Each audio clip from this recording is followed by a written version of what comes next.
So hi guys, adian my life nga usa ka burikat nga asawa bahalag dili burikat ang naong tan-awon ug walay angay wala ko'y pakialam.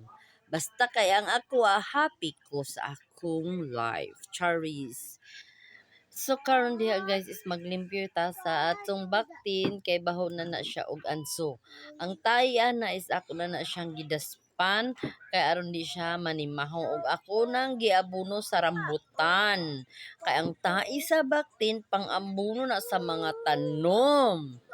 So karon kay ang baktin ako pa nang gibahugan diha og naglimpyo na dayon ko. Ako na nang gisiligan ang mga pilit-pilit nga tai diha kay gahi na siya nang gibanlasan. Kay mintas nagwashing pa ko, lihok sad ta diri maglimpyo kay aron dili na magbalik-balik imong trabaho. Kay nagwashing pa man ko, washing, laba, ug maglimpyo sa baboy o di ba? Dubli na atong trabaho ani. O mo na. So kanang mga batan-on diha nga gusto magminyo og sayo ay namo pagpadayon.